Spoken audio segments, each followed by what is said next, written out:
ರಾಮಾಯ ರಾಮಭದ್ರಾಯ ರಾಮಚಂದ್ರಾಯ ವೇಧಸೆ ರಘುನಾಥಾಯ ನಾಥಾಯ ಸೀತಾಯಾಃ ಪತಯೇ ನಮಃ. ಕೂಜಂತಂ ರಾಮ ರಾಮೇತಿ ಮಧುರಂ ಮಧುರಾಕ್ಷರಂ ಆರುಹ್ಯ ಕವಿತಾ ಶಾಖಾಂ ವಂದೇ ವಾಲ್ಮೀಕಿ ಕೋಕಿಲಂ. ಯತ್ರ ಯತ್ರ ರಘುನಾಥಕೀರ್ತನಂ ತತ್ರ ತತ್ರ ಕೃತಮಸ್ತಕಾಂಜಲಿಂ ಬಾಷ್ಪವಾರಿ ಪರಿಪೂರ್ಣಲೋಚನಂ ಮಾರುತಿಂ ನಮತ ರಾಕ್ಷಸಾಂತಕಂ. ಎಲ್ಲ ವೀಕ್ಷಕರಿಗಳಿಗೂ ಕೂಡ ನಮಸ್ಕಾರ. ಇವತ್ತು ನಾವು ರಾಮಾಯಣದ ಸರಣಿ ಚಿಂತನೆಯನ್ನು ಮುಂದುವರೆಸ್ತಾ ಸುಂದರಕಾಂಡಕ್ಕೆ ಪ್ರವೇಶ ಮಾಡಿದ್ದೇವೆ. ಸುಂದರಕಾಂಡದಲ್ಲಿ ನಾವು ಆಂಜನೇಯ ಹಾಗೂ ಸೀತಾಮಾತೆ ಇವರಿಬ್ಬರ ಸಂಭಾಷಣೆಯ ಭಾಗವನ್ನು ನಾವು ಹಿಂದಿನ ಸಂಚಿಕೆಯಲ್ಲಿ ನೋಡಿದ್ದೇವೆ. ಸೀತಾದೇವಿಯನ್ನು ಅಶೋಕವನದಲ್ಲಿ ಕಂಡಂತಹ ಆಂಜನೇಯ ತಾನು ಅವಳ ಬಳಿಯಲ್ಲಿ ಮಾತನಾಡ್ತಾ, ರಾಮನ ದೂತ ನಾನು, ಸುಗ್ರೀವನ ಬಂಟ ನಾನು, ನಿನ್ನ ಯೋಗಕ್ಷೇಮವನ್ನು ನೋಡಿಕೊಂಡು ಹೋಗಲಿಕ್ಕೆ ಅಂತ ಬಂದಿದ್ದೇನೆ ಅಂತ ತನ್ನ ಪರಿಚಯವನ್ನು ಮಾಡಿಕೊಡ್ತಾನೆ. ರಾಮನ ಸಂಪೂರ್ಣ ಶರೀರದ ವರ್ಣನೆಯನ್ನು ಆಂಜನೇಯನ ಬಾಯಿಯಿಂದ ವಾಲ್ಮೀಕಿಗಳು ನುಡಿಸ್ತಾರೆ. ಅಲ್ಲಿಂದ ಮುಂದೆ ಬಂದು ಈ ಸೀತಾಮಾತೆ ಶೋಕವನ್ನು ವ್ಯಕ್ತಪಡಿಸ್ತಾಳೆ. ಯಾಕಾಗಿ ಇನ್ನೂ ಕೂಡ ಶ್ರೀರಾಮಚಂದ್ರ ನನ್ನನ್ನು ಕರ್ಕೊಂಡು ಹೋಗಲಿಕ್ಕೆ ಬರಲಿಲ್ಲ, ಅಶೋಕವನದಲ್ಲಿ ನಾನಿಲ್ಲಿದ್ದೇನೆ, ರಾವಣನ ವಶದಲ್ಲಿದ್ದೇನೆ, ಹೀಗಿದ್ದೂ ಕೂಡ ನನಗೆ ಸ್ವಲ್ಪ ಕಷ್ಟ ಆದರೂ ಸಹಿಸದೇ ಇದ್ದಂತಹ ರಾಮಲಕ್ಷ್ಮಣರು ಇಲ್ಲಿ ಬಂದು 10 ತಿಂಗಳುಗಳಿಗೂ ಹೆಚ್ಚು ಕಾಲ ಕಳೆಯಿತು, ಯಾಕಾಗಿ ಬರಲಿಲ್ಲ ಅಂತ ಕೇಳಿಕೊಳ್ತಾ ಇದ್ದಾಳೆ ಆಂಜನೇಯನ ಹತ್ರ. ನನ್ನ ಮೇಲಿದ್ದ ಪ್ರೀತಿ ಕಡಿಮೆ ಆಯಿತೋ, ಹೀಗೆಲ್ಲ ಮಾತುಗಳು. ಆದರೆ ಎಲ್ಲ ವಿಚಾರವನ್ನು ತಿಳಿಸ್ತಾ ಆಂಜನೇಯ ಹೇಳುತ್ತಾನೆ, ಇಲ್ಲ, ರಾಮ ನಿನ್ನ ನೆನಪಲ್ಲೇ ಇದ್ದಾನೆ, ಶೀಘ್ರವಾಗಿ ಬರ್ತಾನೆ ಲಂಕೆಗೆ, ಹಾಗೂ ನಿನ್ನನ್ನು ಕರ್ಕೊಂಡು ಹೋಗುವಂತಹ ಎಲ್ಲ ಸಿದ್ಧತೆಗಳನ್ನು ಮಾಡಿಕೊಳ್ತಾ ಇದ್ದಾನೆ ಅಂತ ಆಂಜನೇಯ ಹೇಳುವಂಥದ್ದು. ಸೀತಾಮಾತೆ ಕಾಕಾಸುರನ ವೃತ್ತಾಂತವನ್ನು ತಾನು ತಿಳಿಸ್ತಾಳೆ ಆಂಜನೇಯನ ಹತ್ರ. ಎಷ್ಟೊಂದು ಪ್ರೀತಿ ಮಾಡುತ್ತಿದ್ದ ಶ್ರೀರಾಮಚಂದ್ರ ತನ್ನನ್ನು ಅಂತ, ಹಾಗೂ ತನಗೆ ನೋವಾದಾಗ ಯಾವ ರೀತಿಯಾಗಿ ಒಂದು ದರ್ಬೆಯನ್ನೇ ಬ್ರಹ್ಮಾಸ್ತ್ರವನ್ನಾಗಿಸಿ ಆ ಇಂದ್ರನ ಮಗನಾದಂತಹ ಜಯಂತನಿಗೆ ಪ್ರಯೋಗಿಸಿ ಅವನ ಒಂದು ಕಣ್ಣನ್ನು ತೆಗೆದು ಬಿಟ್ಟ, ಈ ಎಲ್ಲ ವೃತ್ತಾಂತವನ್ನು ಹಿಂದಿನ ಸಂಚಿಕೆಯಲ್ಲಿ ನಾವು ಕೇಳಿದ್ದೇವೆ. ಇನ್ನು ಮುಂದೆ ಏನಾಯಿತು ಎನ್ನುವಂಥದ್ದನ್ನು ತಿಳಿದುಕೊಳ್ಳುವ. ಹೀಗೆ ಇದೆಲ್ಲವನ್ನೂ ಹೇಳಿದ ನಂತರ ಆಂಜನೇಯ ಹೇಳ್ತಾನೆ, ಇಲ್ಲಮ್ಮ, ಖಂಡಿತವಾಗಿಯೂ ರಾಮಚಂದ್ರ ಬರ್ತಾನೆ. ಅಲ್ಲಿ ವಾನರ ಸೇನೆ ಬಹಳ ದೊಡ್ಡದಾಗಿ ವಿಶಾಲವಾಗಿದೆ, ಹಾಗೂ ಬಹಳ ಸಮರ್ಥರಾದಂಥ ಅನೇಕ ವಾನರರು ನಮ್ಮ ಪಕ್ಷದಲ್ಲಿದ್ದಾರೆ. ನಾನೇ ಇಲ್ಲಿ ಬಂದಿದ್ದೇನೆ ಅಂತ ಆದರೆ ಇನ್ನು ನನ್ನಕ್ಕಿಂತಲೂ ಹೆಚ್ಚು ಪರಾಕ್ರಮಿಗಳು ಅಲ್ಲಿ ಇದ್ದಾರೆ. ನಾನು ನಮ್ಮ ಸೈನ್ಯದಲ್ಲಿ ಅತ್ಯಂತ ಅಲ್ಪ ಬಲವುಳ್ಳಂತಹ ಕಪಿ ಅಂತ ಆಂಜನೇಯ ಹೇಳ್ತಾನೆ. ಇಲ್ಲಿ ಆಂಜನೇಯನ ವಿನಯವನ್ನು ನಾವು ಗಮನಿಸಬೇಕು. ನಾವು ಸರಿಯಾಗಿ ನೋಡಿದರೆ ಆ ವಾನರ ಸೈನ್ಯದಲ್ಲಿ ಅತ್ಯಂತ ಹೆಚ್ಚು ಬಲಶಾಲಿಯಾಗಿ ಇದ್ದವನು ಆಂಜನೇಯನೇ. ಆದರೆ ಅವನು ಇಲ್ಲಿ ಬಂದು ಹೇಳುವಂಥದ್ದು ಸೀತಾಮಾತೆ ಹತ್ರ, ನನ್ನಲ್ಲಿ ಅತ್ಯಂತ ಅಲ್ಪ ಬಲ ಇರುವಂಥದ್ದು, ನನ್ನಕ್ಕಿಂತ ಬಲಶಾಲಿಗಳು ಅಲ್ಲಿದ್ದಾರೆ. ಇಂತಹ ಒಂದು ಸಮುದ್ರ ಏನು, ಎಷ್ಟು ಸಮುದ್ರಗಳಿದ್ದರೂ ಕೂಡ ದಾಟಿ ಹೋಗಬಲ್ಲಷ್ಟು ತಾಕತ್ತು ಇದ್ದಂಥವರು ಇದ್ದಾರೆ, ಸಾಮರ್ಥ್ಯವುಳ್ಳವರಿದ್ದಾರೆ. ಅಂಗದನಿದ್ದಾನೆ, ಜಾಂಬವಂತನಿದ್ದಾನೆ, ಸುಗ್ರೀವನಿದ್ದಾನೆ, ನೀಲ ನಳರಿದ್ದಾರೆ, ಮೈಂದ ದ್ವಿವಿಧರಿದ್ದಾರೆ. ಇವರೆಲ್ಲರ ಪರಿಚಯವನ್ನು ಮಾಡಿಕೊಡ್ತಾನೆ. ಹಾಗೂ ಸೀತಾಮಾತೆಯಲ್ಲಿ ಹೇಳ್ತಾನೆ, ನೋಡಮ್ಮ, ನಾನು ಅತ್ಯಂತ ಅಲ್ಪ ಬಲವುಳ್ಳವನು, ಈ ಕಾರ್ಯವಾದರೂ ಏನಿತ್ತು, ಬಂದು ನೀನು ಹೇಗಿದ್ದಿ, ನಿನ್ನ ಸುರಕ್ಷತೆಯ ಬಗ್ಗೆ ನೋಡಿಕೊಂಡು ಹೋಗುವಂಥದ್ದು. ಇಂತಹ ಸಾಮಾನ್ಯ ಕೆಲಸಕ್ಕೆ ಅಲ್ಲದೆ ಇಲ್ಲಿ ಅಪಾಯವೂ ಕೂಡ ಹೆಚ್ಚು ಉಂಟು. ಕೆಲಸವೇನೋ ಸಾಮಾನ್ಯ, ಯಾರೊಡನೆಯೂ ಹೋರಾಡಲಿಕ್ಕಿಲ್ಲ, ಬಂದು ನೋಡಿಕೊಂಡು ಹೋಗೋದು. ಆದರೆ ಅಪಾಯ ಉಂಟು. ಇಂತಹ ಸ್ಥಳಕ್ಕೆ ಯಾರಾದರೂ ಪ್ರಮುಖರನ್ನು ಕಳಿಸ್ತಾರಾ, ಅವರ ಜೀವಕ್ಕೇನಾದರೂ ಹಾನಿಯಾದರೆ ಮುಂದೆ ಕಾರ್ಯ ಕೆಡುವುದಿಲ್ವಾ? ಹಾಗಾಗಿ ನನ್ನಂತಹ ಸಾಮಾನ್ಯರನ್ನು ಕಳಿಸಿದ್ದಾರೆ, ಇನ್ನೂ ಹಿಂದೆ ಅನೇಕ ಪ್ರಮುಖರಿದ್ದಾರೆ, ಅವರೆಲ್ಲರೂ ಬರ್ತಾರೆ, ನೀನು ಹೆದರಬೇಡ ಅಂತ. ಯಾಕೆ ಈ ಮಾತನ್ನೆಲ್ಲ ಆಂಜನೇಯ ಹೇಳ್ತಾನೆ ಅಂದರೆ, ಶ್ರೀರಾಮಚಂದ್ರ ಬರುವಲ್ಲಿವರೆಗೂ ಕೂಡ ಸೀತೆ ತನ್ನ ಜೀವವನ್ನು ಉಳಿಸಿ ಇಟ್ಟುಕೊಂಡಿರಬೇಕಲ್ವಾ. ಹಾಗಾಗಿ ಈ ಮಾತನ್ನು ಹೇಳ್ತಾನೆ, ಅವಳಿಗೆ ಧೈರ್ಯವನ್ನು ತುಂಬಲಿಕ್ಕೆ, ಅವಳ ಉತ್ಸಾಹವನ್ನು ಹೆಚ್ಚಿಸಲಿಕ್ಕೆ. ಅದಕ್ಕಾಗಿ ಹೇಳ್ತಾನೆ, ನನ್ನಕ್ಕಿಂತ ಪ್ರಮುಖ ವೀರರು ಅಲ್ಲಿ ಇದ್ದಾರೆ ಅಂತ. ಇದರ ಹಿಂದೆಲ್ಲ ನಾವು ಗಮನಿಸಬೇಕು, ಅಂತಹ ವೀರನಾದರೂ ಶೂರನಾದರೂ ಕೂಡ ನಾನು ಏನೂ ಇಲ್ಲ ಅಂತ ಆತ ಹೇಳಿಕೊಳ್ಳುವಂಥದ್ದು. ಅವನ ವಿನಯ ಎಷ್ಟಿತ್ತು ಆಂಜನೇಯನದ್ದು ಅಂತ. ಈ ರೀತಿಯಾಗಿ ಹೇಳಿ ಮತ್ತೆ ಹೇಳ್ತಾನೆ ಸೀತಾಮಾತೆಗೆ, ಒಂದು ವೇಳೆ ನಿನಗೆ ಇನ್ನೂ ಭಯವಾಗ್ತದೆ ಅಂತ ಆದರೆ ನಾನೇ ನಿನ್ನನ್ನು ಕರ್ಕೊಂಡು ಹೋಗ್ತೇನೆ, ಅಮ್ಮ ನನ್ನ ಹೆಗಲ ಮೇಲೆ ಹತ್ತಿ ಕೂತುಕೋ ಅಂತ.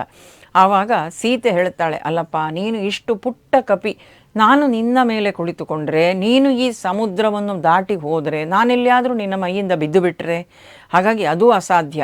ಮತ್ತು ಇನ್ನೊಂದು ಏನು ಅಂದರೆ, ನಾನು ಪರಪುರುಷನನ್ನು ಸ್ಪರ್ಶಿಸುವಂತಿಲ್ಲ, ಹಾಗಾಗಿ ನಾನು ನಿನ್ನೊಡನೆ ಬರಲಿಕ್ಕಿಲ್ಲ.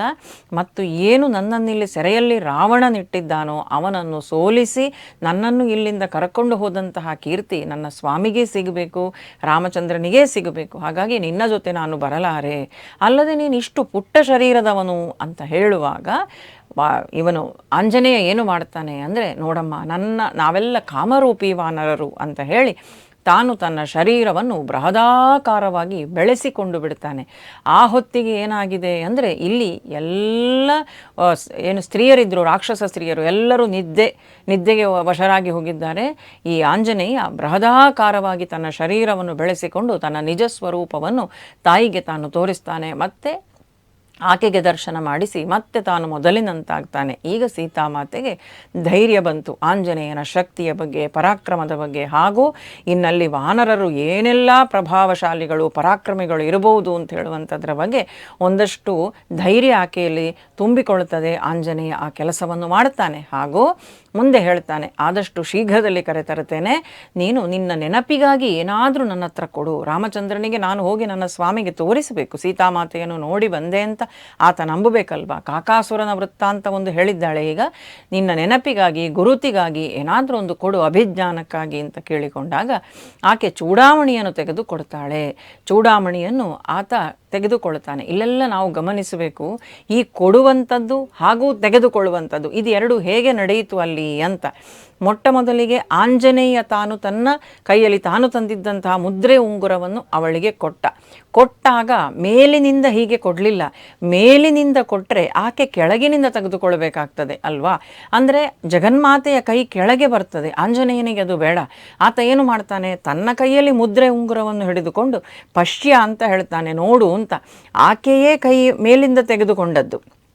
ಈಗ ಇಲ್ಲಿಯೂ ಹಾಗೆ ಆಕೆ ಕೊಡುವಂಥದ್ದು ಈತ ಕೈಯನ್ನು ಕೆಳಗಿನಿಂದ ತಾನು ತೆಗೆದುಕೊಳ್ತಾನೆ. ಎಲ್ಲಿಯೂ ಒಂದೇ ಒಂದು ವರ್ತನೆಯಲ್ಲಿಯೂ ಕೂಡ ಅವರಿಬ್ಬರ ಸ್ಥಾನ ಕೆಳಗೆ ಬರುವಂತಹ ರೀತಿಯಲ್ಲಿ ಆಂಜನೇಯನ ನಡವಳಿಕೆ ಇಲ್ಲ.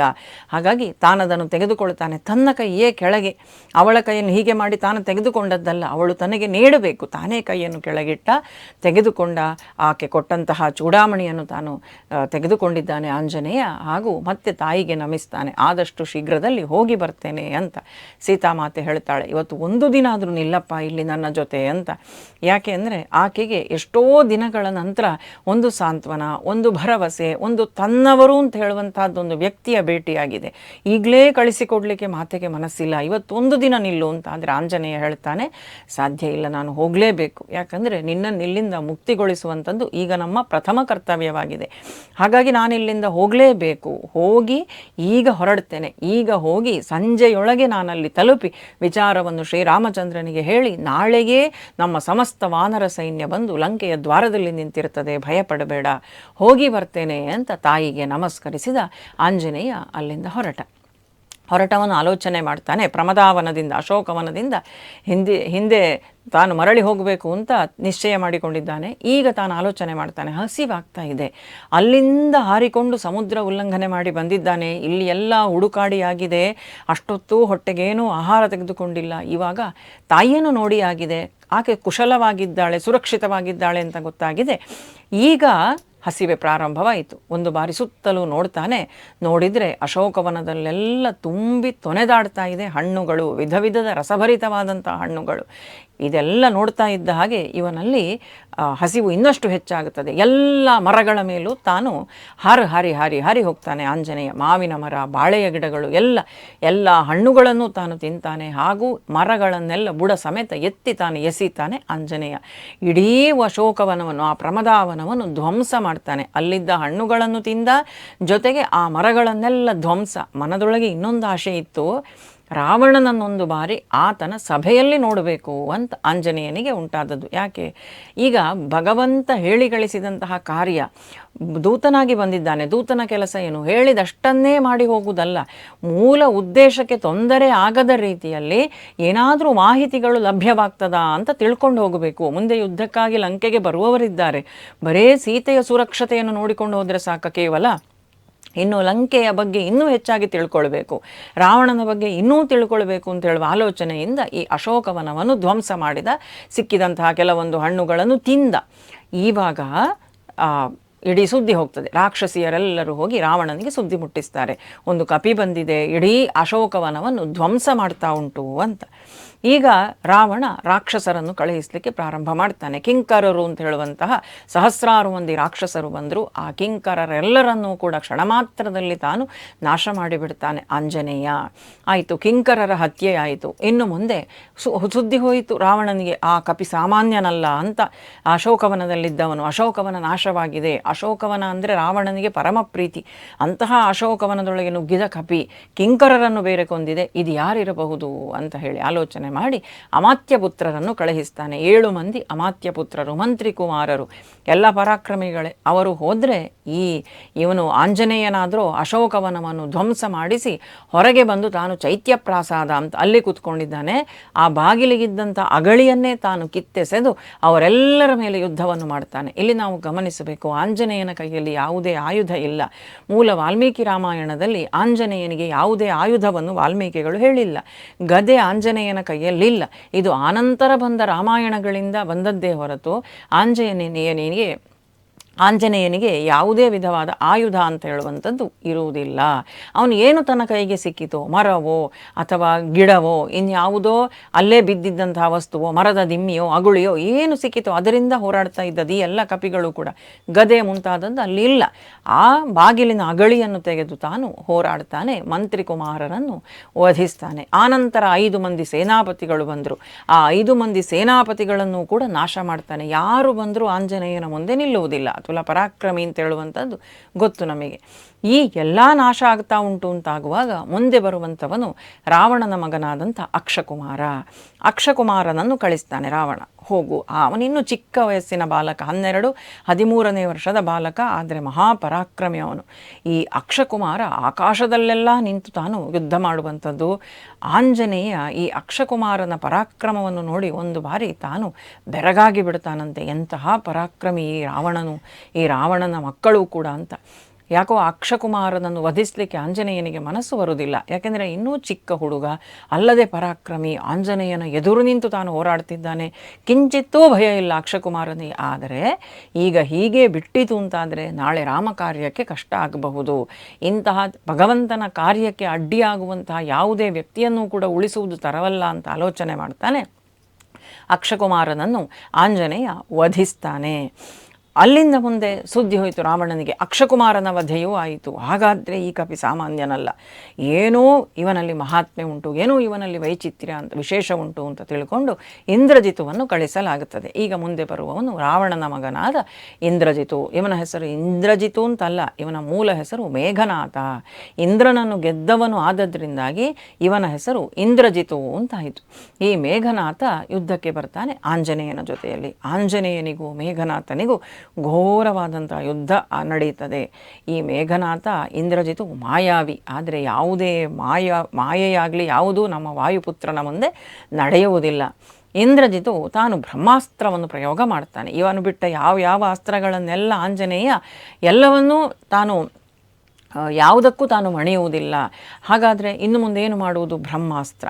ಆದರೆ ಬ್ರಹ್ಮಾಸ್ತ್ರ ಪ್ರಯೋಗ ಮಾಡುವಾಗ ಆಂಜನೇಯ ಆಲೋಚನೆ ಮಾಡ್ತಾನೆ, ವಿರಿಂಚಿಗೆ ನಾನು ಮರ್ಯಾದೆಯನ್ನು ಕೊಡ್ತೇನೆ, ಗೌರವವನ್ನು ಕೊಡ್ತೇನೆ ಅಂತ ತೀರ್ಮಾನ ಮಾಡಿ, ಅಲ್ಲದೆ ಈಗ ರಾವಣನನ್ನು ನೋಡ್ಲಿಕ್ಕೆ ಹೋಗಬೇಕು. ಸಾಮಾನ್ಯ ಒಂದು ಕಪಿ ನಾನು ರಾವಣನನ್ನು ನೋಡಬೇಕು ಅಂತ ಹೇಳಿದರೆ ಸಭೆಗೆ ಕರ್ಕೊಂಡು ಹೋಗ್ತಾರಾ? ಇಲ್ಲ. ಅದಕ್ಕಾಗಿ ಈ ಕಾರ್ಯವನ್ನು ಮಾಡ್ತಾ ಇದ್ದಾನೆ. ಆಂಜನೇಯ ಏನು ಹೇಳ್ತಾನೆ ಅಂದರೆ ಇದಕ್ಕೆ ಬ್ರಹ್ಮಾಸ್ತ್ರಕ್ಕೆ ತಾನು ಶರಣಾಗಿ ಬಿಡ್ತಾನೆ. ಬ್ರಹ್ಮಾಸ್ತ್ರ ಏನು ಬರ್ತಾ ಉಂಟಲ್ಲ ಇಂದ್ರಜಿತನ ಕಡೆಯಿಂದ, ಅದಕ್ಕೆ ತಾನು ವಶವಾದಂತೆ ತಾನು ನಟಿಸ್ತಾನೆ. ಮೂಲತಃ ಆಂಜನೇಯನನ್ನು ಬಂಧಿಸಲಿಕ್ಕೆ ಯಾವುದೇ ಅಸ್ತ್ರವೂ ಸಮರ್ಥವಾಗಿಲ್ಲ. ನಮಗೆ ಗೊತ್ತುಂಟು, ಮಗುವಾಗಿದ್ದಾಗ ಬಾಲಕ ಆಂಜನೇಯ ಎಲ್ಲ ದೇವಾದಿದೇವತೆಗಳು ಬಂದು ವರ ಕೊಟ್ಟಿದ್ದರು. ವರ ಕೊಟ್ಟು ಬ್ರಹ್ಮಾಸ್ತ್ರದಿಂದಲೂ ಆಂಜನೇಯನನ್ನು ಬಂಧಿಸಲಿಕ್ಕೆ ಆಗುವುದಿಲ್ಲ ಅಂತ ಆತ ವರವನ್ನು ಪಡ್ಕೊಂಡಿದ್ದ. ಈ ಬ್ರಹ್ಮಾಸ್ತ್ರ ಆಂಜನೇಯನನ್ನು ಬಂಧಿಸಲಿಲ್ಲ. ಆದರೆ ತಾನು ಬಂಧನಕ್ಕೊಳಪಟ್ಟಂತೆ ನಟನೆ ಮಾಡ್ತಾನೆ, ಹೋಗಲಿ ಕರ್ಕೊಂಡು ಅಂತ.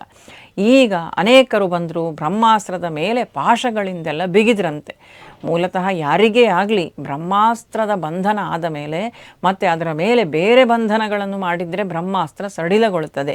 ಇನ್ನು ಆಂಜನೇಯನಿಗೆ ಈ ಬ್ರಹ್ಮಾಸ್ತ್ರ ತಾನು ಬಂಧಿಸಲೇ ಇಲ್ಲ ಅವನನ್ನು, ಅವನು ನಟನೆ ಮಾಡ್ತಾ ಇದ್ದಾನೆ. ಅದರ ಮೇಲೆ ಇವರ ಬೇರೆ ಬಂಧನ ಇದೆಲ್ಲ ಸಡಿಲವಾಗಿದೆ. ಆದರೂ ಆಂಜನೇಯ ಅವರೆಲ್ಲರ ಜೊತೆಯಲ್ಲಿ ಸೆರೆ ಸಿಕ್ಕವನಂತೆ ನಟಿಸ್ತಾ ತಾನು ಮುಂದೆ ಹೋಗ್ತಾನೆ. ಎಲ್ಲ ಕರೆದುಕೊಂಡು ಬಂದರು ರಾವಣನ ಸಭೆ. ಆ ಸಭೆಗೆ ಬಂದಿದ್ದಾರೆ. ರಾವಣ ಸಿಂಹಾಸನದ ಮೇಲೆ ಕೂತಿದ್ದಾನೆ. ರಾವಣನನ್ನು ನೋಡುತ್ತಾ ಅವನ ಪರಾಕ್ರಮವನ್ನು, ಅವನ ಶೌರ್ಯವನ್ನು, ಅವನ ಆಕಾರವನ್ನು, ಅವನ ಗಾತ್ರವನ್ನು, ಆ ಮುಖದಲ್ಲೇ ವ್ಯಕ್ತವಾಗ್ತಾ ಇದ್ದಂಥ ಆ ತೇಜಸ್ಸನ್ನು, ಅಲ್ಲದೆ ಅವನ ಆ ಕ್ಷಾತ್ರತನ ಏನುಂಟು ಅದೆಲ್ಲ ವ್ಯಕ್ತವಾಗ್ತಾ ಉಂಟು. ನೋಡ್ತಾ ಇದ್ದ ಹಾಗೆ ಆಂಜನೇಯ ಹೇಳ್ತಾನೆ, ಅಹೋ ರೂಪಂ ಅಹೋಬಲಂ, ಎಂತಹ ರೂಪ, ಎಂತಹ ಬಲ ಇವನದ್ದು. ಇವನನ್ನು ಸರಿದಾರಿಯಲ್ಲಿ ನಡೀತಾ ಇದ್ದಾನೆ ಅಂತಾದರೆ ಇಂದ್ರನಿಗೂ ಕೂಡ ಇವನನ್ನು ಸೋಲಿಸಲಿಕ್ಕೆ ಸಾಧ್ಯ ಆಗ್ತಾ ಇರಲಿಲ್ಲ. ಆದರೆ ಕೆಟ್ಟ ದಾರಿಗೆ ಹಿಡಿದಿದ್ದಾನೆ ಅಂತ ಆಂಜನೇಯ ತಾನು ಮನದಲ್ಲೇ ಆಲೋಚನೆ ಮಾಡ್ತಾನೆ. ರಾವಣನ ಜೊತೆಯಲ್ಲಿ ತಾನು ಮಾತನ್ನಾಡ್ತಾ ಇದ್ದಾನೆ. ಆಂಜನೇಯ ಮಾತನ್ನಾಡ್ತಾ ಅವನಿಗೆ ಬುದ್ಧಿವಾದವನ್ನು ಹೇಳ್ತಾನೆ. ಯಾಕಾಗಿ ಹೀಗೆ ಮಾಡಿದ್ದಿ? ಪರಪುರುಷನ ಸ್ತ್ರೀಯನ್ನು ತಂದು ನೀನು ವಶದಲ್ಲಿರಿಸಿಕೊಂಡಿದ್ದಿ, ತಪ್ಪಲ್ವಾ? ನೀನು ಎಂತಹ ಪರಾಕ್ರಮಿ, ಎಂತಹ ಶಿವಭಕ್ತ, ವಿಶ್ವವಸ್ತುವಿನ ಮಗ, 10 ತಲೆಗಳಿದೆ ನಿನಗೆ, ಒಂದು ತಲೆಯಲ್ಲಾದರೂ ಬುದ್ಧಿ ಬೇಡವಾ? ಯಾಕಾಗಿ ಹೀಗೆ ಮಾಡ್ತಾ ಇದ್ದಿ? ಆ ತಲೆಗಳಿಂದ ಸ್ವಲ್ಪ ಆಲೋಚನೆ ಮಾಡಿ ನೋಡು. ನಾಳೆ ನಿನ್ನ ಮೃತ್ಯು ಬರುತ್ತದೆ. ಮೃತ್ಯುವಿನ ರೂಪದಲ್ಲಿ ನೀನು ಆಕೆಯನ್ನು ತಂದಿಲ್ಲಿ ಇಟ್ಟಿದ್ದಿ. ಅಲ್ಲದೆ ರಾಮನ ಪರಾಕ್ರಮದ ಬಗ್ಗೆ ಏನಂತ ಭಾವಿಸಿದ್ದಿ ನೀನು? ಆ ದಂಡಕಾರಣ್ಯದಲ್ಲಿ ನಿನ್ನ ಕಿಂಕರರಿದ್ರಲ್ಲ, ಖರ ದೂಷಣರು, ಇವರೆಲ್ಲರನ್ನೂ ಕೂಡ ನಿರ್ನಾಮ ಮಾಡಿದವನು ರಾಮನಲ್ಲವೇ? ಅಲ್ಲದೆ ಅಲ್ಲಿ ಎಷ್ಟು ಜನ ರಾಕ್ಷಸರನ್ನು ನೀನು ಕಳುಹಿಸಿದ್ದಿ? 14,000 ಜನ, ಎಲ್ಲರನ್ನೂ ನಾಶ ಮಾಡಿದ್ದಾನೆ ಏಕಾಂಗಿಯಾಗಿ ರಾಮ. ಇನ್ನು ನಿನ್ನನ್ನು ಉಳಿಸುತ್ತಾನಾತ? ಖಂಡಿತವಾಗಿ ಬರ್ತಾನೆ, ಸೀತೆಯನ್ನು ಮರಳಿ ತೆಗೆದುಕೊಂಡು ಹೋಗ್ತಾನೆ. ಲಂಕೆಯ ಪರಿಸ್ಥಿತಿ ಏನಾಗಬಹುದು? ನಿರಪರಾಧಿಗಳಾದಂತಹ ನಿನ್ನ ಪ್ರಜೆಗಳು ಸಾಯ್ತಾರೆ, ಯುದ್ಧದ ಪರಿಸ್ಥಿತಿ ನಿರ್ಮಾಣವಾಗ್ತದೆ. ಬೇಡ, ಕಳುಹಿಸಿಕೊಡು ನನ್ನ ಜೊತೆಯಲ್ಲಿ, ರಾಮನಿಗೆ ಶರಣಾಗತನಾಗು ಅಂತ ಈ ಮಾತನ್ನೆಲ್ಲ ಕೇಳುವಾಗ ರಾವಣನಿಗೆ ಕೋಪ. ಆತ ಇನ್ನಷ್ಟು ಸಿಟ್ಟಿನಿಂದ ತಾನು ಕನಲಿ ಕೆಂಡಾಮಂಡಲನಾಗ್ತಾನೆ. ಹಾಗೂ ಈ ಕಪಿಯನ್ನು ವಧಿಸಿ ಬಿಡಿ ಅಂತ ತನ್ನ ಎಲ್ಲ ಸೈನಿಕರಿಗೂ ಕೂಡ ತಾನು ಘೋಷಿಸ್ತಾನೆ. ಆ ಹೊತ್ತಲ್ಲಿ ವಿಭೀಷಣ ಆ ಸಭೆಯಲ್ಲಿ ಇದ್ದ. ರಾವಣನ ತಮ್ಮ ವಿಭೀಷಣ ಹೇಳ್ತಾನೆ, ಬೇಡಣ್ಣ, ಆತ ದೂತನಾಗಿ ಬಂದಿದ್ದಾನೆ. ದೂತನನ್ನು ವಧಿಸುವುದು ನ್ಯಾಯಸಮ್ಮತವಲ್ಲ. ಏನನ್ನು ಅವನ ಹತ್ರ ಹೇಳಿ ಕಳುಹಿಸಿದ್ದಾರೋ ಅದನ್ನು ಬಂದಿಲ್ಲಿ ಅರ್ಹುತ್ತಾ ಇದ್ದಾನೆ ಅಷ್ಟೇ. ಹಾಗಾಗಿ ಅವನನ್ನು ವಧಿಸುವಂಥದ್ದು ತಕ್ಕುದಲ್ಲ. ಏನು ಮಾಡುವುದು ಅಂತ ಹೇಳಿದರೆ, ಕಪಿಗಳಿಗೆ ಈ ಬಾಲ ಅಂತ ಹೇಳಿದರೆ ಅವುಗಳದ್ದು ಒಂದು ಹೆಮ್ಮೆ, ಅವುಗಳಿಗೆ ಅದು ಒಂದು ಗರ್ವ. ಹಾಗಾಗಿ ನೀನು ಆ ಬಾಲಕ್ಕೆ ಬೆಂಕಿ ಹಚ್ಚಿಬಿಡು ಅಂತ ವಿಭೀಷಣ ಸೂಚಿಸ್ತಾನೆ. ಈ ಸಲಹೆ ರಾವಣನಿಗೆ ಸರಿ ಅಂತ ಅನ್ನಿಸ್ತದೆ. ಕೊಲ್ಲುವುದು ಬೇಡ ಕಪಿಯನ್ನು, ದೂತನಾಗಿ ಬಂದಿದ್ದಾನೆ, ಹೋಗಿ ಹೇಳಿ ಇಲ್ಲಿ ಏನೆಲ್ಲ ಆಗುತ್ತಾ ಇದೆ ಅಂತ ಹೇಳುವಂಥದ್ದನ್ನು, ನಮ್ಮ ಪರಾಕ್ರಮವನ್ನು ಹೇಳಿ ಸುಟ್ಟ ಬಾಲದೊಂದಿಗೆ ಮರಳಿ ಹೋಗಲಿ ಅಂತ ತೀರ್ಮಾನ ಮಾಡಲಾಗ್ತದೆ. ಸಂಪೂರ್ಣ ಆ ಲಂಕೆಯ ಬಟ್ಟೆ ಬರ್ತದಂತೆ ಅಲ್ಲಿಗೆ, ಒಂದರ ಮೇಲೊಂದು ಹಳೆ ಬಟ್ಟೆಗಳೆಲ್ಲವನ್ನು ಆಂಜನೇಯನ ಬಾಲಕ್ಕೆ ಸುತ್ತಿದ್ರು ಸುತ್ತಿದ್ರು ಸುತ್ತಿದ್ರು. ಇವರು ಸುತ್ತುತ್ತಾ ಇದ್ದ ಹಾಗೆ ಬಾಲ ಬೆಳೀತಾ ಹೋಯಿತು. ಇಡೀ ಲಂಕೆಯ ವಸ್ತ್ರಗಳೆಲ್ಲ ಬಂದು ಆಂಜನೇಯನ ಬಾಲದಲ್ಲಿ. ಇನ್ನು ಸಾಕು ಅಂತ ತೀರ್ಮಾನ ಮಾಡ್ತಾನೆ ಆಂಜನೇಯ. ಬಾಲದ ತುದಿಗೆ ಬೆಂಕಿ ಹಚ್ಚಿಬಿಟ್ರು. ಈ ಆಂಜನೇಯ ಏನು ಮಾಡ್ತಾನೆ, ಇದ್ದಕ್ಕಿದ್ದ ಹಾಗೆ ಮೇಲೆ ನೆಗೆದವನು ಇಡೀ ಲಂಕೆಯ ಒಂದೇ ಒಂದು ಸಣ್ಣ ಜಾಗವನ್ನು ಬಿಡದೆ ಎಲ್ಲ ಕಡೆ ಬೆಂಕಿಯನ್ನು ಪಸರಿಸಿಬಿಟ್ಟ. ಇದ್ದ ಕಿಟಕಿಗಳಿಗೆ ನೆಗೆದ, ಬಾಗಿಲುಗಳಿಗೆ ನೆಗೆದ, ಮಾಡಿಗೆ ನೆಗೆದ, ಎಲ್ಲವೂ ನಾಶವಾಯಿತು. ಬಿಟ್ಟದ್ದು ವಿಭೀಷಣನ ಮನೆಯನ್ನೊಂದನ್ನು. ವಿಭೀಷಣನ ಮನೆಗೆ ತಾನು ಬೆಂಕಿ ಇಡಲಿಲ್ಲ, ಇನ್ನು ಸಮಸ್ತ ಲಂಕಾ ದಹನ ಮಾಡಿಬಿಟ್ಟ. ರಾಮನ ಆ ಕೊನೆಯ ಕ್ಷಣದಲ್ಲಿ ನಾವು ನೋಡುವಂಥ ಯುದ್ಧ ಏನಿದೆ, ರಾಮರಾವಣರ ಯುದ್ಧ, ಆ ಯುದ್ಧದಲ್ಲಿ ಎಷ್ಟೋ ಜನ ಸತ್ತಿದ್ರೋ ಅವರ ಅಲ್ಲಿ ಅರ್ಧಕ್ಕರ್ಧ ಜನ ಇಲ್ಲೇ ಸತ್ತಿದ್ದಾರೆ ಅಂತ, ಉಳಿದ ಅರ್ಧ ಜನ ಮಾತ್ರ ಆ ಯುದ್ಧದಲ್ಲಿ ಸತ್ತದ್ದು ಅಂತ ಹೇಳ್ತಾರೆ. ಹಾಗೆ ಈ ಲಂಕಾ ದಹನ ಮಾಡ್ತಾ ಇದ್ದಾನೆ ಕಪಿವರ ಆಂಜನೇಯ. ಸಂಪೂರ್ಣ ಲಂಕೆ ಧ್ವಂಸವಾಗಿದೆ. ಈ ಸಂದರ್ಭದಲ್ಲಿ ಸೀತಾಮಾತೆಯ ಬಳಿಗೆ ರಾಕ್ಷಸಿಯರು ಹೋಗ್ತಾರೆ. ಹೋಗಿ ಅಲ್ಲಿ ಹೇಳ್ತಾಳೆ, ನಿನ್ನ ಬಳಿಯಲ್ಲಿ ಯಾವುದೋ ಒಂದು ಕಪಿ ಮಾತಾಡ್ತಾ ಇದ್ದದ್ದು ನಮ್ಮ ಗಮನಕ್ಕೆ ಬಂದಿದೆ. ಅಲ್ಲದೆ ಆ ಕಪಿ ಇಲ್ಲೆಲ್ಲ ನಾಶ ಮಾಡಿತ್ತಲ್ಲ ಅಶೋಕವನವನ್ನು, ಅದು ಯಾರು ಕಪಿ? ಅದು ಯಾಕೆ ಬಂದದ್ದು ಇಲ್ಲಿಗೆ ಅಂತ. ಆಗ ಸೀತೆ ಹೇಳ್ತಾಳೆ, ಯಾರು ನನಗೆ ಗೊತ್ತಿಲ್ಲ ಅಂತ. ಯಾವ ಕಪಿ? ಯಾವುದಾದ್ರೂ ಕಾಡಾಡಿ ಕಪಿ ಇರ್ಬೋದು, ಬಂದಿದೆ, ಅದು ನನ್ನ ಹತ್ರ ಎಲ್ಲಿ ಅಂತ. ಸೀತೆ ಸುಳ್ಳು ಹೇಳಿದ್ಲ ಅಂತ ಪ್ರಶ್ನೆ ಮಾಡಬಾರ್ದು, ಇದೆಲ್ಲ ಆಪದ್ಧರ್ಮ ಅಂತ. ಅಲ್ಲಿ ಹೇಳುವಂತಿಲ್ಲ ಆಕೆ, ಏನೋ ನನಗೆ ಗೊತ್ತಿಲ್ಲ ಅಂತ ಹೇಳ್ತಾಳೆ. ಆದರೆ ಆ ಕಪಿಯ ಬಾಲಕ್ಕೆ ಬೆಂಕಿ ಇಟ್ಟಿದ್ದಾರೆ ಅಂತ ಸೂಚಿಸ್ತಾರೆ. ಈವಾಗ ಸೀತಾಮಾತೆ ತಾನು ಕಣ್ಣು ಮುಚ್ಚಿ ಅಗ್ನಿದೇವನಲ್ಲಿ ಪ್ರಾರ್ಥನೆ ಮಾಡಿಕೊಳ್ತಾಳೆ, ನೆಲದಲ್ಲಿ ಕೂತುಕೊಳ್ತಾಳೆ, ಭಗವಂತನನ್ನು ಮನಸ್ಸಲ್ಲಿ ಧ್ಯಾನಿಸ್ತಾಳೆ, ಅಗ್ನಿದೇವನನ್ನು ಧ್ಯಾನಿಸ್ತಾಳೆ. ಹಾಗೂ ನಾನು ಪತಿವ್ರತೆಯಾಗಿದ್ದಿದ್ರೆ, ನನ್ನ ಪತಿಯಾದಂಥ ಶ್ರೀರಾಮಚಂದ್ರನನ್ನಲ್ಲದೆ ಅನ್ಯರನ್ನು ನಾನು ಎಣಿಸದೇ ಇದ್ದಿದ್ರೆ, ಅಲ್ಲದೆ ನನ್ನ ಪತಿಯಾದ ಶ್ರೀರಾಮಚಂದ್ರನೂ ಕೂಡ ಏಕಪತ್ನಿ ವ್ರತಸ್ಥನಾಗಿದ್ದರೆ, ಯಾಕೆ ಇಡೀ ಇಕ್ಷ್ವಾಕು ವಂಶದಲ್ಲಿ ಎಲ್ಲರಿಗೂ ಕೂಡ ಅನೇಕ ಪತ್ನಿಯರಿದ್ದರು. ಸ್ವತಃ ದಶರಥ ರಾಜನೇ 350 ಜನ ಮತ್ತು 3 ಜನ ಪಟ್ಟದರಸಿಯರು, ಹೀಗೆ ಬಹುಪತ್ನಿತ್ವ ಅಂತ ಹೇಳುವಂಥದ್ದಲ್ಲಿತ್ತು. ಹಾಗೆ ಇದ್ದರೂ ಕೂಡ ನನ್ನ ರಾಮ ಏಕಪತ್ನಿ ವ್ರತಸ್ಥನಾಗಿದ್ದರೆ, ಆತ ಪಿತೃವಾಕ್ಯ ಪರಿಪಾಲನೆಗಾಗಿ ಅನ್ಯಥಾ ಮನಸ್ಸಲ್ಲಿ ಕಿಂಚಿತ್ತೂ ರಾಜ್ಯದ ಮೇಲೆ ಮೋಹ ಇಲ್ಲದೆ ಎಲ್ಲವನ್ನೂ ಬಿಟ್ಟು ಬಂದದ್ದಿದ್ದರೆ, ಅಲ್ಲದೆ ತನ್ನ ತಮ್ಮರನ್ನು 3 ಜನರನ್ನು ಕೂಡ ಮಕ್ಕಳಂತೆ ರಾಮ ನೋಡಿಕೊಳ್ತಾನೆ ಅಂತ ಆಗಿದ್ದಿದ್ರೆ ಶೀತೋಭವ ಹನುಮತಃ ಅಂತ ಅಗ್ನಿದೇವನೇ ಹನುಮಂತನಿಗೆ ತಂಪಾಗು ನೀನು ಅಂತ, ಹನುಮಂತನನ್ನು ಸುಡಬೇಡ ಅಂತ ಸೀತಾಮಾತೆ ಪ್ರಾರ್ಥನೆ ಮಾಡ್ಕೊಳ್ತಾಳೆ. ಇಲ್ಲಿ ಬಾಲಕ್ಕೆ ಬೆಂಕಿ ಬಿದ್ದಿದೆ, ಆದರೆ ಆಂಜನೇಯ ನೋಡ್ತಾನೆ ಇಷ್ಟೆಲ್ಲ ಧ್ವಂಸ ಬೇರೆ ಮಾಡಿದ್ದಾನೆ, ಆದರೆ ನನ್ನ ಬಾಲ ಸುಡ್ತಿಲ್ಲ. ತಿರುಗಿ ನೋಡ್ತಾನೆ, ಶಿಶಿರಸ್ಯ ಸಂಪಾತೆ ಲಾಂಗೂಲಾಗ್ರೇ ಪ್ರತಿಷ್ಠಿತ, ಬಾಲದ ಮೇಲೆ ಮಂಜುಗಡ್ಡೆಯನ್ನಿಟ್ಟ ಹಾಗೆ ಆಗ್ತಾ ಉಂಟಲ್ಲ, ಬಿಸಿ ಆಗ್ತಾ ಇಲ್ಲ, ಏನಾಗಿದೆ ಗೊತ್ತಾಗ್ತದೆ, ತಾಯಿ ಪ್ರಾರ್ಥನೆ ಮಾಡಿದ್ದಾಳೆ ಅಂತ. ಆ ಅಗ್ನಿದೇವನ ಪ್ರಾರ್ಥನೆಗೆ ಅಗ್ನಿದೇವ ಸೀತಾಮಾತೆಯ ಪ್ರಾರ್ಥನೆಗೆ ತಾನು ಒಲಿದಿದ್ದಾನೆ. ಹನುಮಂತನಿಗೆ ಅಗ್ನಿದೇವ ಸುಡುವುದಿಲ್ಲ, ಅಲ್ಲದೆ ಆಂಜನೇಯನಿಗೆ ಈ ಎಲ್ಲ ದೇವಾನುದೇವತೆಗಳ ವರವೂ ಕೂಡ ಇತ್ತು, ಯಾವುದೂ ಅವನಿಗೆ ಬಾಧೆಯನ್ನು ಮಾಡುವುದಿಲ್ಲ ಅಂತ. ಹೀಗೆ ಇಡೀ ಲಂಕೆಯನ್ನು ದಹನ ಮಾಡಿದಂತಹ ಆಂಜನೇಯ ಸಮುದ್ರದಲ್ಲಿ ಬಂದು ತನ್ನ ಬಾಲದಲ್ಲಿದ್ದಂತಹ ಬೆಂಕಿಯನ್ನು ಆರಿಸ್ತಾನೆ. ಈಗ ಆಲೋಚನೆ ಮಾಡ್ತಾನೆ, ಹೌದು ಇಡೀ ಲಂಕೆಯನ್ನು ನಾನು ಸುಟ್ಟೆ, ಆದರೆ ಸೀತೆ ಸುಟ್ಟಳ, ಅಶೋಕವನಗೂ ಸುಟ್ಟು ಹೋಯಿತಾ, ನಾನು ಬಂದಂತಹ ಕಾರ್ಯ ಏನು, ಸೀತೆ ಸುರಕ್ಷಿತಳಾಗಿದ್ದಾಳ ಅಂತ ನೋಡಲಿಕ್ಕೆ ನಾನು ಬಂದೆ.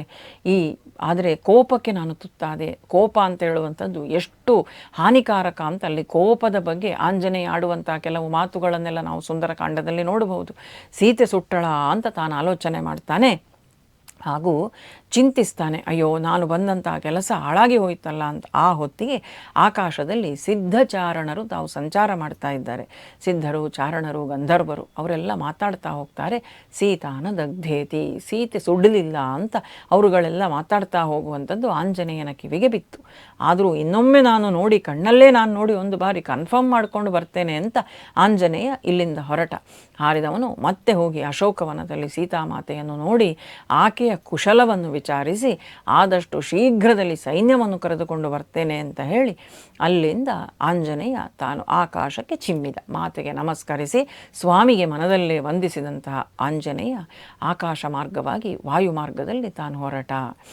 ಹೀಗೆ ಹೊರಟಂತಹ ಆಂಜನೇಯ ಬಹಳ ತಾನು ಉತ್ಸಾಹದಲ್ಲಿದ್ದಾನೆ.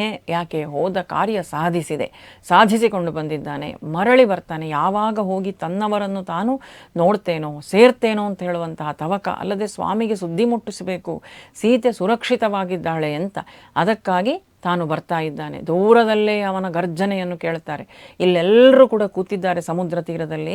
ಹಸಿವೆ ಆಗ್ತಾ ಇದೆ ಅವರಿಗೆ, ಆಂಜನೇಯನನ್ನು ನೋಡುವ, ಆಮೇಲೆ ವಿಚಾರ ತಿಳಿದ ನಂತರ ಏನಾದರೂ ಆಹಾರ ಸೇವಿಸುವ ಅಂತ ಆಲೋಚನೆ ಮಾಡ್ತಾ ಇದ್ದಾರೆ. ಈಗ ಆಂಜನೇಯನ ಗರ್ಜನೆ ಕೇಳಿತು ಆಕಾಶದಲ್ಲಿ. ಆ ಗರ್ಜನೆ ಕೇಳಿದ ತಕ್ಷಣ ಗೊತ್ತಾಯಿತು ಕಾರ್ಯ ಸಾಧನೆ ಆಗಿದೆ. ಸೀತೆಯನ್ನು ನೋಡಿ ಬಂದಿದ್ದಾನೆ. ಆಂಜನೇಯ ಹೊರಟ ಅಂತ ಹೇಳುವಾಗಲೇ ಜಾಂಬವಂತನಿಗೆ ಗೊತ್ತು, ಯಾವುದೇ ಒಂದು ಕಾರ್ಯ ಇರಲಿ ಅದು ಯಶಸ್ವಿಯಾಗಿ ನಡೆಯಬೇಕು ಅಂತೇಳಿ ಆದರೆ ಆಂಜನೇಯನ ಸ್ಮರಣೆ ಯಾಕೆ ಮಾಡ್ತಾರೆ ಅಂದರೆ, ಆತ ಹೋಗಿ ತನ್ನ ಕಾರ್ಯವನ್ನು ಆ ರೀತಿ ಕ್ಲಿಷ್ಟಕರವಾದಂತಹ ಸಂದರ್ಭದಲ್ಲೂ ಕೂಡ ತಾನು ಸಾಧಿಸಿ ಬಂದಿದ್ದಾನೆ. ಕೇವಲ ಹೋಗಿ ನೋಡಿ ಬಂದದ್ದಲ್ಲ, ಅಲ್ಲಿನ ಅನೇಕ ರಹಸ್ಯ ವಿಚಾರಗಳನ್ನು ತಿಳಿದುಕೊಂಡು ಬಂದಿದ್ದಾನೆ. ಲಂಕೆಯದ್ದನ್ನು ಅಲ್ಲಿ ಆತನ ಗರ್ಜನೆ ಕೇಳಿ ಎಲ್ರಿಗೂ ಗೊತ್ತಾಯಿತು ಕಾರ್ಯ ಸಾಧನೆಯಾಗಿದೆ ಅಂತ. ಬಂದ ಆಂಜನೇಯ ಕೆಳಕ್ಕೆ ಇಳಿದ. ಮಹೇಂದ್ರ ಪರ್ವತದ ಸ್ಥಿತಿ ಮತ್ತೆ ಹಾಗೇ ಆಗುತ್ತದೆ. ಹತ್ತುವಾಗ ಹೇಗಿತ್ತೋ ಹಾಗೆ ಈಗ ಹೋದದ್ದಕ್ಕಿಂತ ಹೆಚ್ಚು ಉತ್ಸಾಹ ಬೇರೆ. ತಾನು ಬಂದು ಇಳಿದು ತನ್ನವರೆಲ್ಲರನ್ನು ಸೇರಿಕೊಂಡ. ಆಡಿದ ಮೊದಲ ಮಾತು ಒಂದೇ, ದೃಷ್ಟ ಸೀತಾ, ಸೀತೆಯನ್ನು ನೋಡಿದೆ ಅಂತ ಹೇಳ್ತಾನೆ. ಸೀತೆಯನ್ನು ನೋಡಿ ಬಂದಿದ್ದೇನೆ. ಎಲ್ಲರಿಗೂ ಸಂತೋಷ. ಕಪಿಗಳೆಲ್ಲರೂ ಕುಣಿತಾರೆ, ಕುಪ್ಪಳಿಸ್ತಾರೆ, ಪರಸ್ಪರ ಆಲಂಗಿಸಿಕೊಳ್ತಾರೆ. ಕಪಿಚೇಷ್ಟೆ. ಕೊನೆಗೆ ಹೇಗೆ ನೋಡಿದಿ, ಏನಾಯಿತು, ಎಲ್ಲಿ ಯಾರ ಭೇಟಿಯಾಯಿತು, ಸೀತೆ ಹೇಗಿದ್ದಾಳೆ, ಈ ಎಲ್ಲ ವಿಚಾರವನ್ನು ಕೂಡ ಕಪಿಗಳು ಕೇಳ್ತಾರೆ. ಆಂಜನೇಯ ಎಲ್ಲವನ್ನು ವಿಸ್ತಾರವಾಗಿ ಸುಂದರಕಾಂಡದಲ್ಲಿ ಕೊಡ್ತಾರೆ. ಇಲ್ಲಿಂದ ಹೋದ ನಂತರ ಮರಳಿ ಆಂಜನೇಯ ಬರುವಲ್ಲಿವರೆಗೆ ಏನೆಲ್ಲ ಘಟನೆಗಳು ಸಂಭವಿಸಿತು ಆ ಎಲ್ಲ ಘಟನೆಗಳನ್ನು ಕೂಡ ಮತ್ತೊಮ್ಮೆ ಇಲ್ಲಿ ಆಂಜನೇಯನ ಮುಖದಿಂದ ವಾಲ್ಮೀಕಿಗಳು ನುಡಿಸ್ತಾರೆ. ಹಾಗೂ ಹೇಳ್ತಾನೆ ಆಂಜನೇಯ, ಸೀತಾಮಾತೆ ಬಹಳ ಕಷ್ಟಕರವಾದಂತಹ ಪರಿಸ್ಥಿತಿಯಲ್ಲಿದ್ದಾಳೆ. ರಾವಣ ಇಂಥ ಮಾತನ್ನೆಲ್ಲ ಆಡಿದ್ದಾನೆ.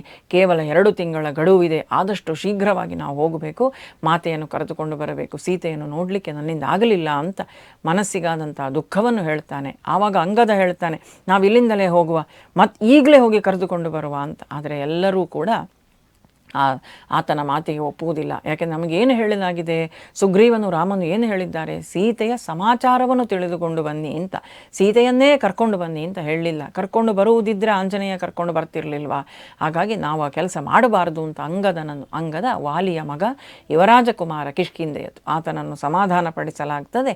ಸಂತೋಷದಲ್ಲಿ ಸೀತೆ ಸುರಕ್ಷಿತವಾಗಿದ್ದಾಳೆ ಎನ್ನುವ ಈ ಸಮಾಚಾರ ತಿಳಿದಾಗಲೇ ರಾಮ ಹರ್ಷದಲ್ಲಿ ತಾನು ಆನಂದದೊಂದಿಲನಾಗ್ತಾನೆ. ಈ ವಿಚಾರವನ್ನು ತಿಳಿಸಬೇಕು ಅಂತ ಹೊರಟಂತಹ ಕಪಿಗಳು ಬಹಳ ಸಂತೋಷದಲ್ಲಿ ಹೊರಟಿದ್ದಾವೆ. ಹೀಗೆ ಹಸಿವೆ ಬೇರೆ ಆಗಿದೆಯಾ ಕಪಿಗಳಿಗೆಲ್ಲರಿಗೂ ಕೂಡ, ಆಹಾರ ತೆಗೆದುಕೊಳ್ಳಿಲ್ಲ ಇಷ್ಟು ದಿನಗಳ ಕಾಲ. ಬರಬೇಕಾದ್ರೆ ಅಲ್ಲಿ ಸುಗ್ರೀವನದ್ದೇ ಆದಂತಹ ಒಂದು ಮಧುವನ ಅಂತ ಉಂಟು. ಆ ಮಧುವನಕ್ಕೆ ತಾವು ಬರುತ್ತಾರೆ. ಆ ಮಧುವನಕ್ಕೆ ಬಂದು ಆ ಮಧುವನದ ಉಸ್ತುವಾರಿಯನ್ನು ನೋಡ್ಕೊಳ್ತಾ ಇದ್ದವನು ಸುಗ್ರೀವನ ಮಾವನಾದಂತಹ ದಧಿಮುಖ ಅಂತ.